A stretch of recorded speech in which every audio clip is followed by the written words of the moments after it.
And gentlemen, boys and girls, dudes and dudettes, we are live for day 10. Coming into today, fresh off of his biggest losing session from yesterday. My name is Henry Kilbane, and joining me in the booth today is none other than PLO wizard himself, Runchuks. How you doing, my man? Hey, man, thank you. Yeah, I'm glad to be here. And single race pot, Queen 5-4, 2 clubs, 1 diamond, Phil's 2/3. Raise and a big pot. Runchuks over on table 2 as well on the Queen 6-5. Very similar board textures. 3-bet pot on table 2. The pre-flop aggressor. And it goes in. Yeah, strap yourselves in, boys and girls. Queen 5, chop it up. Both with redraws. Freak with the open ender. Phil with king high clubs, I believe. Yeah. Oh boy. Yeah. 2 pair against 2 pair.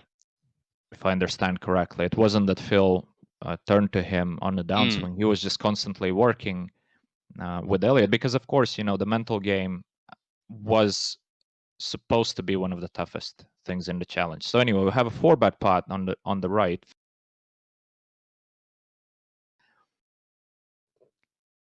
Action back on Phil, and he's decided to just run with it. 5-bet pot alert. All right. Haven't had too many of those, and we haven't really seen any 4-bet folds. So I'm assuming the money going to go in here, either pre-flop or on the flop. I mean, SPR is going to be what, 0.1? Yeah, well, basically, you know, almost always the money goes in on. Wow. Yeah, I mean, it's just a great. Obviously a 9 in Actionfreak's hand now would make us pretty sad, but you know, there's no way Phil is gonna not get all the money in. I mean, are we still sticking it in with like ace, king, queen, jack, double? Yeah, we have to. Like, wow, interesting. So Phil opts for a small bet. I don't really see the point of this, but sure. Play with his head, I guess, you know, just mess with him a bit, but it's pretty much an all-in or well, it's pretty much an all-in situation. You can't do anything, especially on this board. Wow, I mean, Freak just deciding to electing to call. I mean, I'm not seeing many big pairs in Freak's hands. I mean, I'm assuming it's more. I assumed it would be more down the line of, you know, king high rundowns, queens getting called, and Phil getting paid with the kings, ace blocker. Nice. There we go. $64,000 pot heading Phil's way, and another big pot on the left. Yeah, Phil with less than pot Action-packed day today. We already saw quite a few pretty big pots. What's like the weakest value combo you're calling here? Like top 2 jack with a jack or a 10 blocker?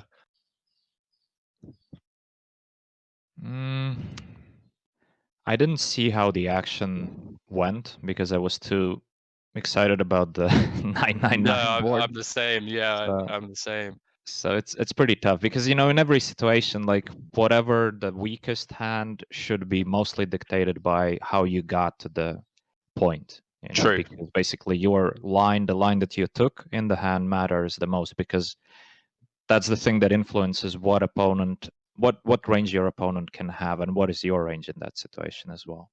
Yeah, that's very true. Very good point. Unfortunately, we were too busy watching the 5-bet pot, but Phil taking down another chunky pot. Yeah, I mean, we've been getting updates from Nick and from Phil himself. You know, like every hour and a half or so.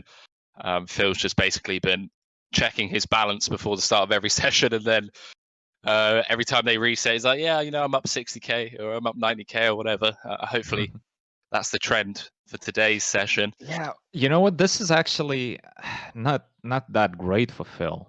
Yeah, because first of all, there's one more administrative thing he needs to take care of while playing. I mean, his focus is supposed to be fully on the challenge, on playing. And another thing is now whereas before, he could be in a situation where he potentially doesn't really know how he's doing. And that could be healthy in many ways. Whereas if every hour or so he gets to see, oh, I'm down 100, I'm down 150, I'm down 175, that's not really something you want in your game. I see a lot of people check their graph mid-session way too much, and it is not a good thing.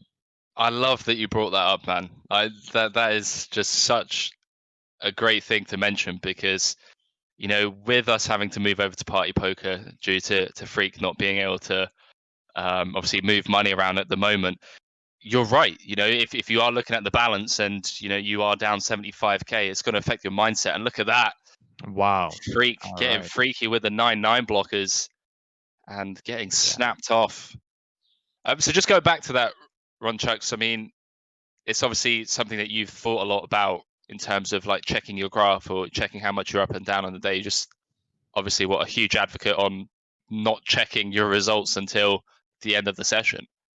Absolutely. Yeah, I think there's really no upside to checking your graph, and there's a lot of downside because you get emotionally affected by the results, and you just waste your attention, sort of. You waste your focus on something that is irrelevant. I mean, how you're doing in a session is really none of your concern. How good are the decisions that you're making going forward? That's the only thing that should really matter. And talking of decisions going forward, Phil starting to run it on the ace-9-8 two-tone. All 3-bet right, money pot. goes in. Diamonds, no good for Phil. Yeah, I mean, it's a really interesting hand to see at showdown. I highly recommend it because I was blown away by this guy. Literally, I didn't know what to expect. I didn't have much contact with him before. I had a lot of people recommend me to check out his work, and yeah, wow, I was really impressed by just the way he presents ideas, the way he basically figures out what is key and presents it in a very, very understandable way. So yeah. But yeah, like you said, his podcast or the interview with him, that was one of the latest things I did. And otherwise, yeah, we did some changes to the podcast, made it a bit more professional, I hope. I mean, at least that was the plan. So we're trying to do a bit higher quality now, because it's just my hobby project, right? Yeah. Let's just see that. I'm really curious if the money is going to go in, because at least now we still know roughly what the action was, right? Phil c-bet this flop. That's right, yeah. And he went for a large sizing on the turn, which is, I'm curious about that, because very often I would see players prefer a smaller size here. So single raise pot, c-bet 2/3. Cool. I mean, This is a great river for Phil, right? Just drilling in the board pair. Is brilliant. Yeah. Action on Freak SPR less than 0.5. Going to this board pairing river, and Freak does check, understandably.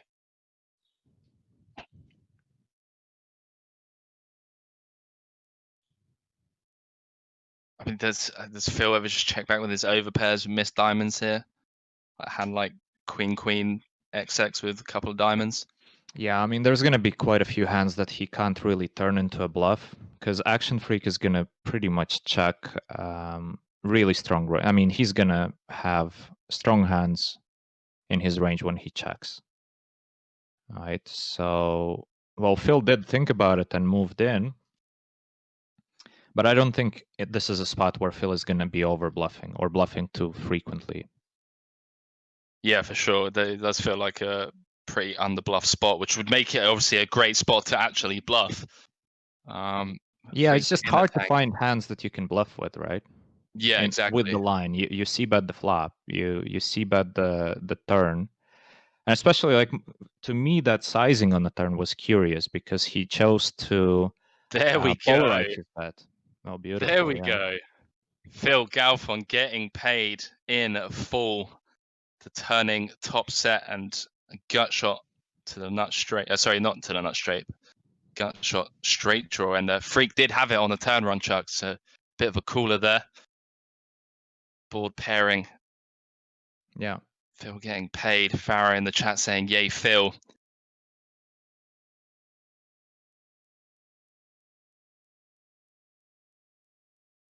Yeah, I'm a big fan of just, going for walks and put my AirPods in with some quality podcast content. Yeah, I love that as well. It's just what a world we live in. You can just use the time, like going to the shop. Yeah. All of a sudden becomes productive time. Wow. Right, another big one. There's no way Actionfreak is going to be. Well, there is a way he's going to be folding. I just don't expect him to do it. Wow, drills it in. Oh well. Drills it in. Swings and roundabouts in today's stream, winning a 60k pot. Rixie saying, Henry, what happened? No, I'm not in America anymore, boys and girls. All right, we've been talking about that for the last week and a half. I am back in the UK and will be on the first plane to Malta once they open up the airports. Great to have Runchuks back. This other guy was good, but unbearable at times to listen to. This guy, whatever. All right, screenshotting that one. I'll directly DM that to Richard. Yeah.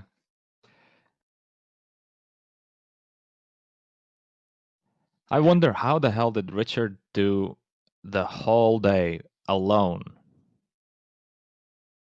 Right, because one of the days he just did the commentary alone. There was nobody else to help him.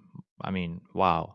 Hats off. I mean, it's incredible. I can't imagine myself doing it. I mean, it would really suck. I know that. Dude, but I was saying to Nick that Richard needs to stop complaining. Listen, I did a 17-hour solo stream with 17 left of a day on a day 3 of a 2K PLO tournament, which without antes from it's insane. It's like from 3 p.m. to 11 a.m. the next morning. It was insane. So listen, I love giving Richard credit, but he needs to stop whining about having to do a solo stint. Got a big pot developing over on Table Town. Yeah, it Super seems to be, it's just nothing to be surprised about. We like basically 40 minutes of big pots. Literally every 3 minutes or so, we have a big pot. Yeah, and Freak bet pot on the turn. And Phil with the middle set and gut shot on the turn just called. And you said it yourself. Like right now, we're only seeing 6,000 hands. Right, both of these players still very much adapting to each other, and we see some little exploits popping up here and there. And right now, we're looking at a 4-bet pot, so this is going to be. Let's go, run it. Wow, Phil running into the aces, 5-bet pot, all in pre, ace, king, king, jack, no good. Man, some people might decide to pick up an idea or two from these guys and try to execute it in their own games. I think the problem of trying to replicate a strategy, if you don't understand the strategy in full detail, is usually going to cost you more money than just doing your regular thing. Yeah, so there's a risk with trying to replicate what these guys are doing. There's a risk with trying to see a situation on the river and say, okay, so 2-pair here is a value bet, right? Because, well, guess what? Your opponent is very unlikely to show up with the balanced range by the river, so he's not going to have those weaker 2-pair to call with because he probably got them in somehow already on the turn. So you're just burning money by making those thin value bets. Exactly. That's just one example where this sort of idea could backfire. Got a couple of pots developing Runchuks. Freak betting full pot, the 4 of clubs turn over on table value.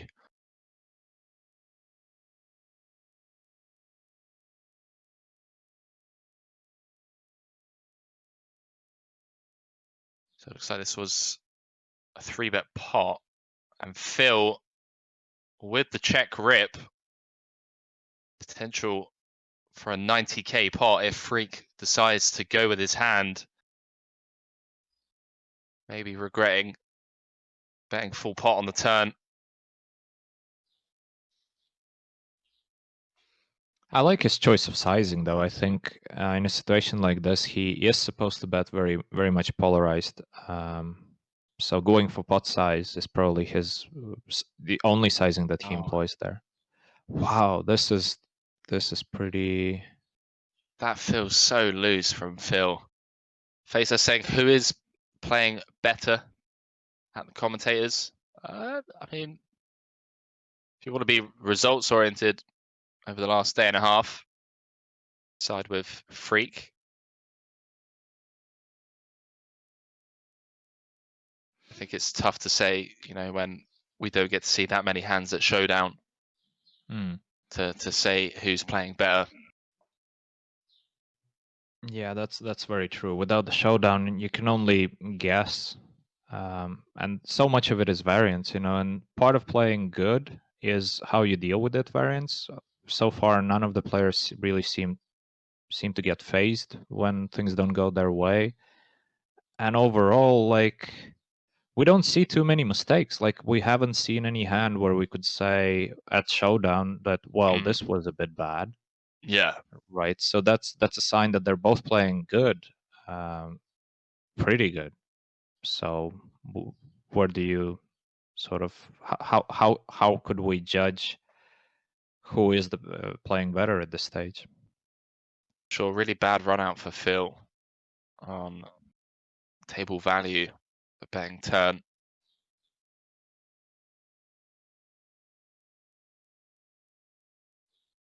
$15k in the middle. Freak says pot.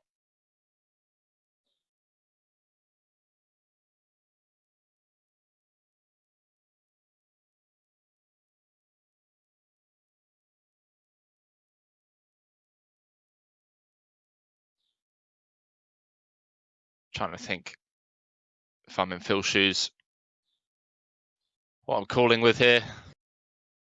Kind of sucks to call with like 10-10 Jack X. Although does he even bet turn with 10-10 Jack X? I don't think he does. Oh wow. Freak with the stone cold nuts. Postle Ripper saying, what stable is Actionfreak in? I don't think he's in any stable.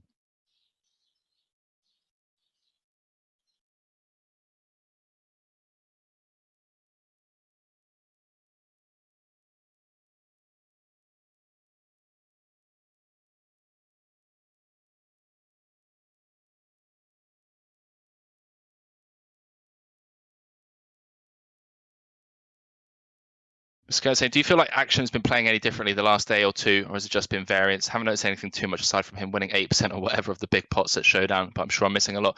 Well, he did take that day off, and we saw how much time away from the tables benefited Phil in the match against Venny.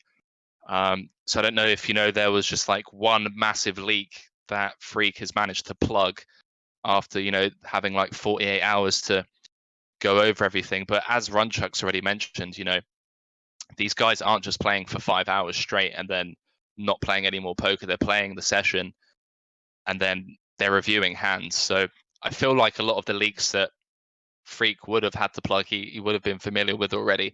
So I'm just going to assume variance.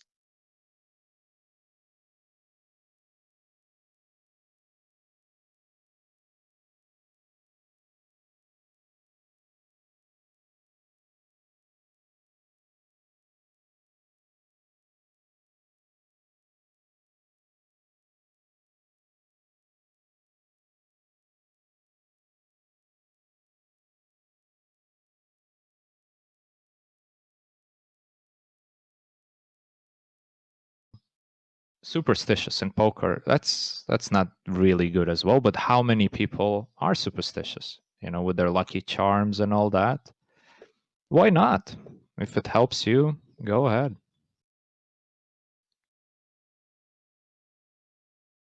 Looks like Phil sitting out on table town. Decent sized pot developing on table value. if we're gonna have a break, I'm gonna step away for a few minutes because I feel the need for food. Good man.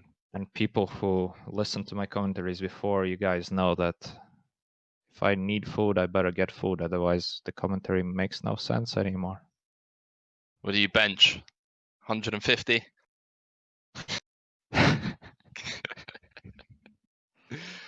Getting the carbs in, getting the protein in. Throwing a couple of sets whilst you're away on break. And get 50 push-ups in. A big river for Phil. Board pairing. Oh, Sami Farha with his lucky shirt. We all love Sami. Sammy. Wow. Phil Galfond, man. It's just Jesus, right not before your the break day. as well. Definitely not a good time to ask him the results of the day. And Elliot Rowe put it beautifully in the recent interview that I did with him, where he said that, all the problems that show at the poker table, you basically bring them in. They're just part of you, so those problems exist not only at the poker table, they just exist elsewhere in your life. But playing poker exposes them to a much higher level because there's more pressure on you. You have to make decisions. There's financial pressure, all these aspects. So they bring out something in your personality a bit more than say if you just had a desk job. Grinding the 9 till 5 for sure, man. Yeah, for sure. I'm going to step out for 5 minutes if you don't mind. I'm just going to grab sure. a sandwich quickly, and Sure. I will be back shortly. All right, and we're looking at a 3-bet pot on the left where Actionfreak c-bet half pot. On the queen decides to slow down, which overall the queen is a good card for him, but he does need to protect his range, so he can't obviously continue on this turn all of the time. And Phil does polarize his range and bets pot, which is what we've seen him do over and over again, basically on these situations where it doesn't really make sense to sort of milk it. He just goes and puts Actionfreak in a push or fold situation. And unfortunately, Actionfreak turned the set.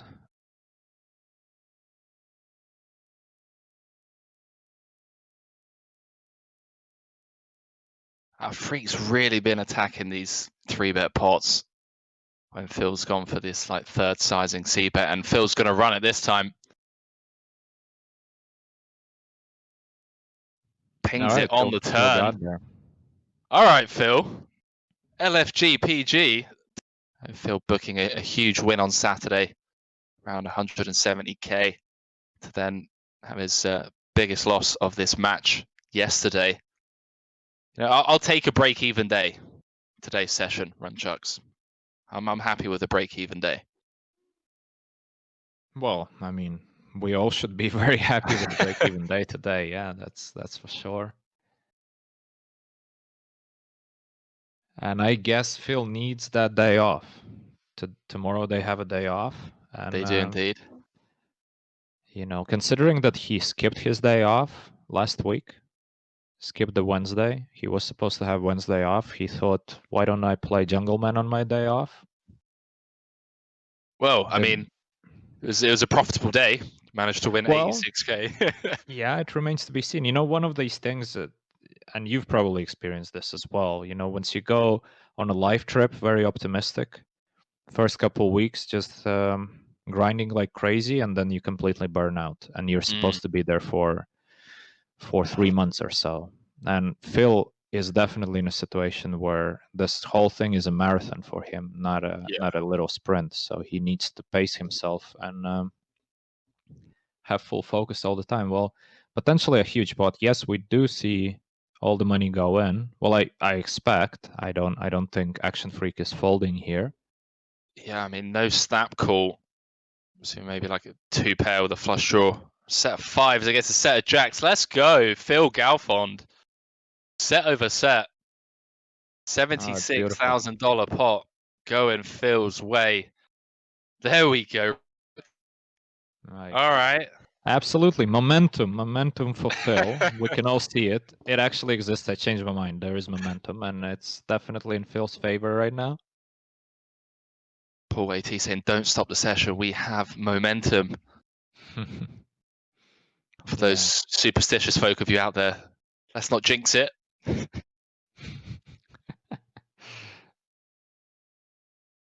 But go back to them live trips, or just traveling that you're talking about.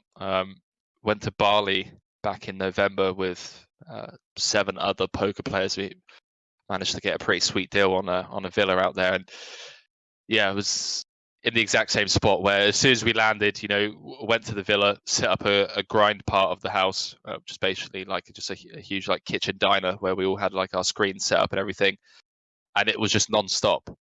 We were just grinding 24/7 around the clock, and after about like a week and a half, we realized that we hadn't explored any of the island. We were getting burnt out. We were getting like naggy that things weren't going our way, and then ended up taking like a week off where we kind of did some exploring, and it really helped our game once we got back into it.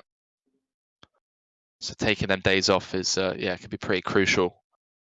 16k in the middle, SPR of 1.5 going to the 10 of clubs turn.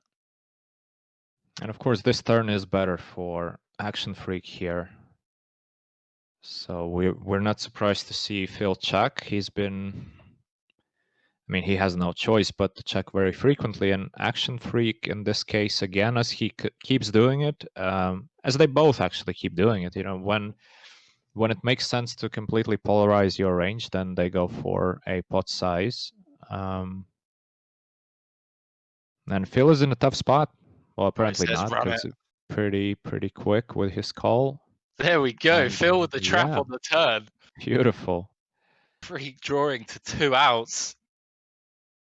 Man, Stapes is such a meme. I love Stapes, man. He's got the whole poker world arguing over whether or not it's hole cards or hold cards. Oh, man. Ridiculous. Have you seen that? Yeah, I've seen it. It's crazy that people actually take it seriously, but he's great. I mean, to come up with an idea of like, okay, let's put this poll out there. Jesus. Oh, it's such a meme.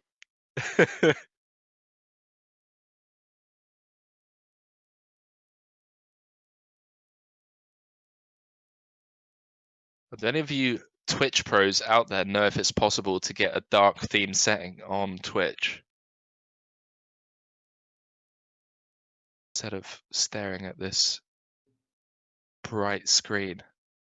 Oh, there we go, dark mode.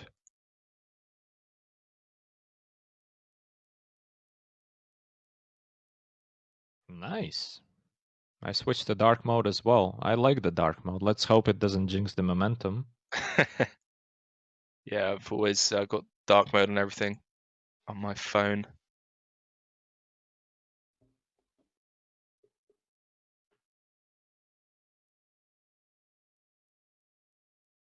That is saying actually he has half the poker world trolling the other half of the ignorant poker world. That could be the case.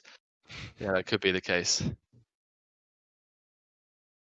Freak with a half pot sizing on this 4 of spades turn. 16k in the middle. I already see in the chat that, oh, right, let's see. I hope Phil gets this. Hopefully with the free roll, the old 6, 9, 10 with spades or something along those lines. Although obviously Actionfreak can be folding here as well. All of the other situations where the money sort of went in on the turn, it was pretty obvious that there's no fold equity, but here clearly he has a pretty tough decision to make. Tough as in like a naked 7-6? No backup, or has he just got to go with his hand? Yeah, well, a naked 7-6, it really depends on what else he has with it, right? Because it's not always just a naked. Let's go, Phil. Let's go. Awesome. Phil with the 65. It's 4 huge pots, and you just took a break. and brought him the momentum. But no, he was actually following all the chatter going on around the challenge, and he was very very appreciative of the people who supported him.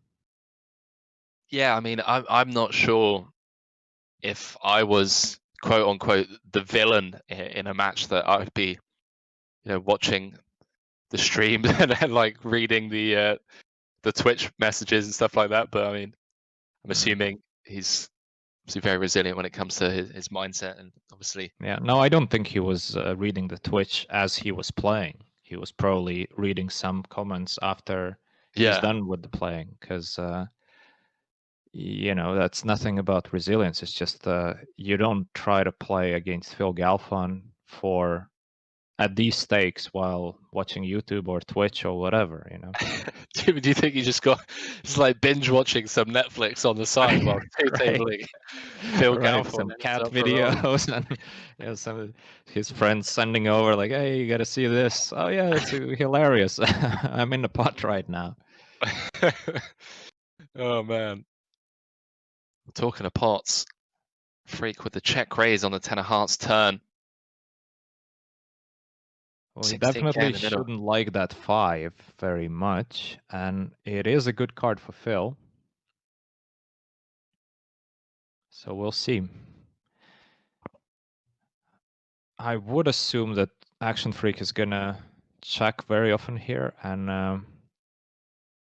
I don't think Phil is gonna bluff too often, because we bluff more often than he should, because we've seen him give up with hands that clearly shouldn't be bluffing. So I think Phil has really good frequencies on these type of board changing rivers, because that's where a lot of players really struggle. They see, oh, this is a great card for me, for my range, so I'm gonna bluff, without considering, well, if you bluff this hand and that hand and that hand, you're just bluffing way too much. You make life easy for your opponent. Yeah, Phil with the pot size river bet, as Runchuks mentioned. Great river card for him.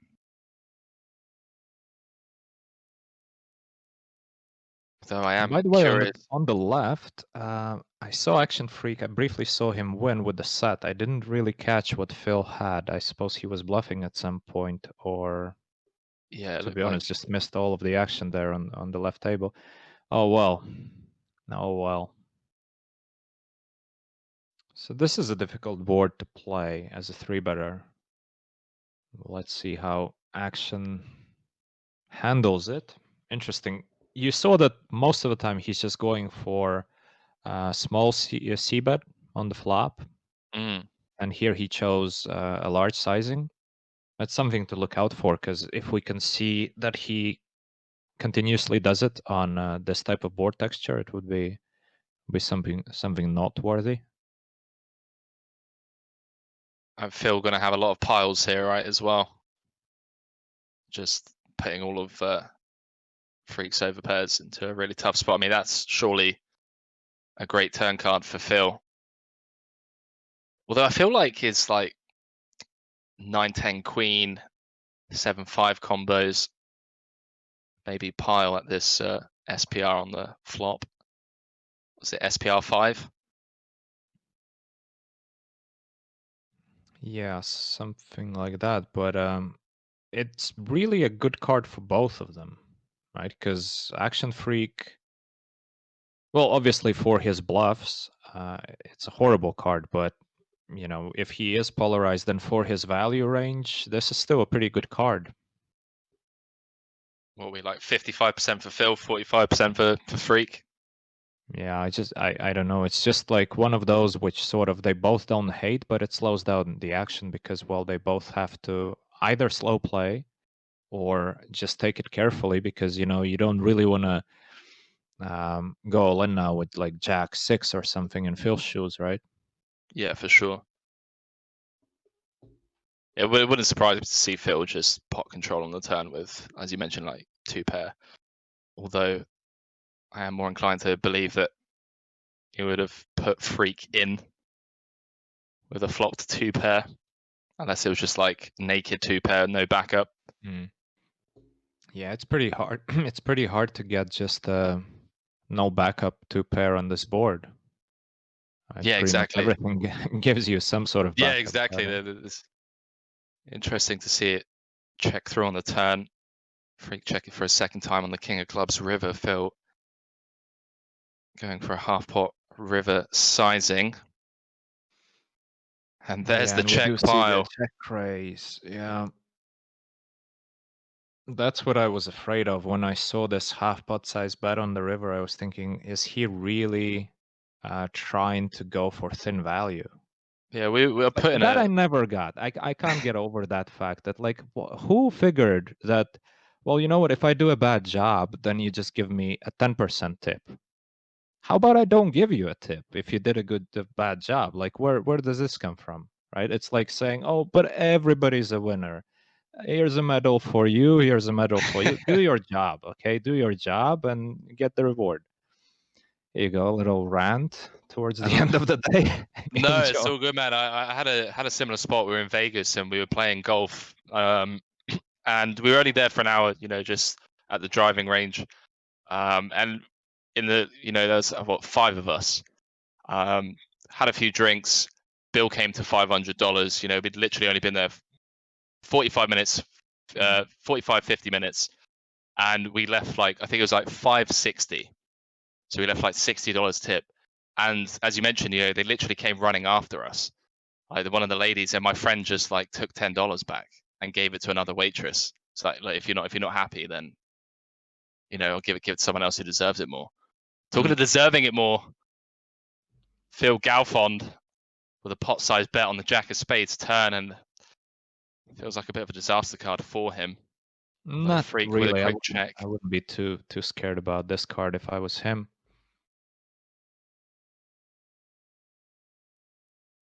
Well, let's see. Money's gonna go in very frequently.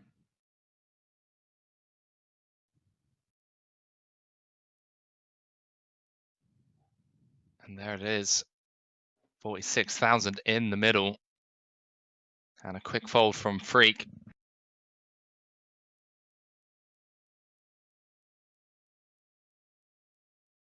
Yeah, I agree. I mean, in America, I'm always very generous because I've got friends that work in that environment, and I know how much they depend on being tipped.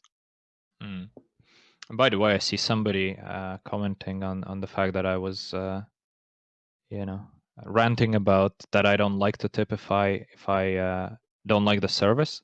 I want to make it clear, I still tip because when you are in the States, like you guys say, I mean, these guys live on the tips. They have to, like, that's their salary. So you go in the restaurant, you're going to get paid, by me, basically. I'm going to tip you, even if you do a bullshit service.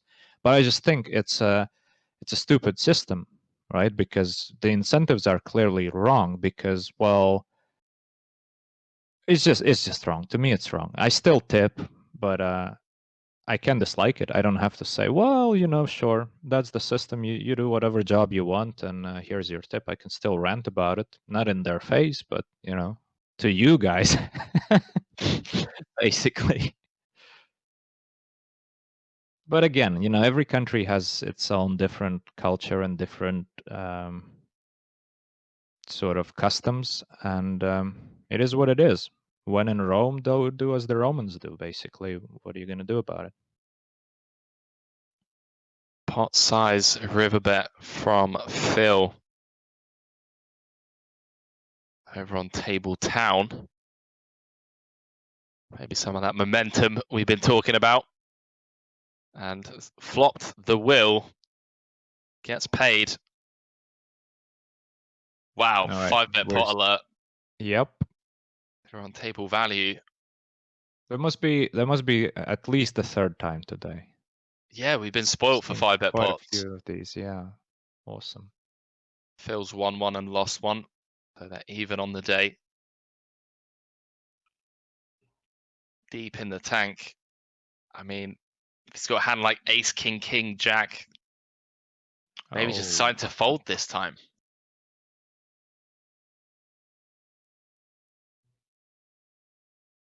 Joshua saying, Henry, how did you get to Bulgaria in the first place?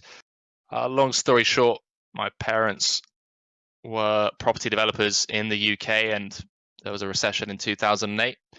Had to find a new place to rebuild after losing 80% of their net worths in the space of a few months, and Bulgaria was the option in terms of market and development. Remember coming home, 13 years old, my mum was like, "You're not going to school tomorrow." I was like, "What do you mean?" She's like, "We're moving to Bulgaria." And my first response was, "Where's Bulgaria?" Didn't have a clue. A few days later on a plane.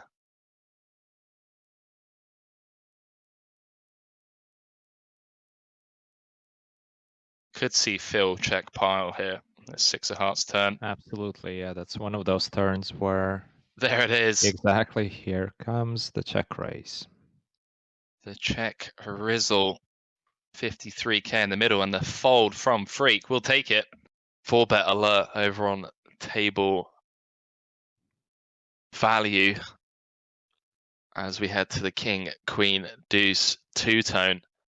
Feel like this is a board texture where stacks are going to go flying in, Runchuks. Yeah, very often.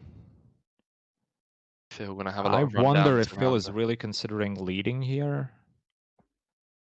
There He you is. go. I mean, Freak just going to have to go with aces with a gut shot, right? Well, yeah, I mean, At this SPR. I don't even know if he. Oh, wow. Wow. That was really unfortunate. Really unfortunate turn. Yeah, just Shut it down. dead on the turn. $77,000 pot going Freak's way. Yeah, I know. And plus, it was so refreshing to see like how much of a professional he was, because we had some other we had some soccer players from Europe. One of them was at the table on that day. Another one was just playing other games. But so I could see that, you know, the higher the caliber of the star, like the higher, like the better sportsman you are, the more professional you approach everything. Like the one of the soccer players from one of the major leagues in Europe, he was playing some of those games, taking it very seriously, weighing every decision, drinking his water, eating his salad. Russell Westbrook the same. And then you get some guys who play like second league, second tier type of thing, and they just go heavy on booze and just get fat in the summer and do all the wrong things.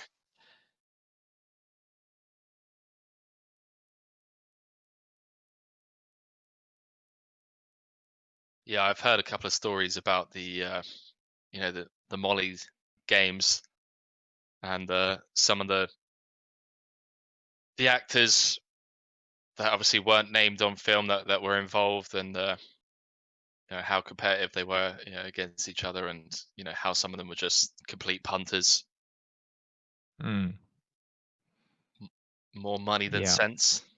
Yeah, but that's a thing though, because because if you think about like Michael Jordan, not a poker player obviously, but you guys can read up on his antics with gambling.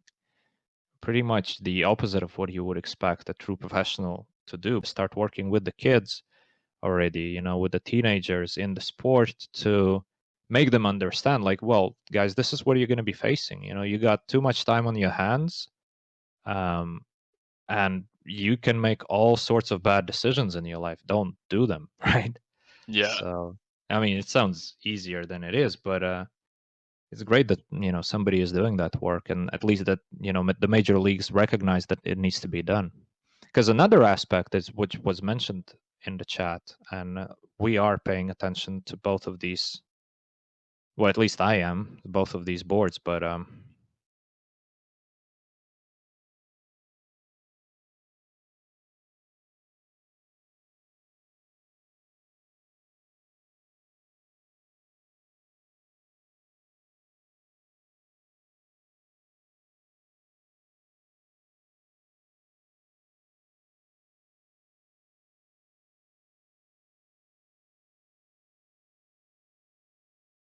13k in the middle over on Table Town.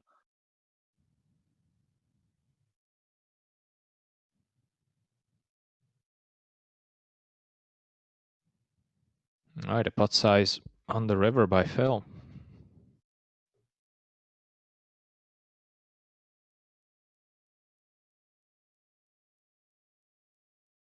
Freak deep in the tank. I mean, inevitably going to flick in the call with 2-pair and some straight blockers, unblocked flush draws, something like King 4-6, King 9 with a deuce or a 6. Although I don't think King 9 really gets to see a river that often unless it's got backup. Yeah, with the backup it might, but then again, if you have backup, you're probably blocking the draws. Yeah, we see Phil Which you don't gets want. paid 37k pot with the nut straight. So it looks like it might be GG's, Runchuks. Yeah, it looks like. And if Well, it is, I an just want to say, insightful day today. Very, very, very fun. yeah, I wanted to say it's been a real pleasure having the chance to just sit down and talk with you and obviously call the action on a game like this, but to learn from you as well, man. It's refreshing, and it sounds like you've got the just the overall approach and answers to crushing this game, both life and poker, and it's been really insightful. And I hope you don't mind me hitting you up when I get back to Malta, maybe for a cup of coffee or something, because I feel like there's a ton to learn from you. What happened to the cup of tea? I thought you're gonna say a cup of tea. I'm game. Sounds great. Yeah, that would be awesome. Definitely. Obviously, And massive shout out to everyone in the chat as well. But yeah, any final things that you wanted to add? Obviously, do we know that if Phil is coming on the call or not? we are gonna wait to receive word We're from gonna. Nick. All right, but yeah, from my side, I mean, guys in the chat, you've been so much fun. We had quite a few rants off topic, and it was so enjoyable. And yeah, it was great. I enjoy it. It's fun, and It looks like has to be done. We can't just be sat here right 4k in the middle, 10k in the middle. We need to throw in a couple of curveballs to keep it exciting. yeah, absolutely.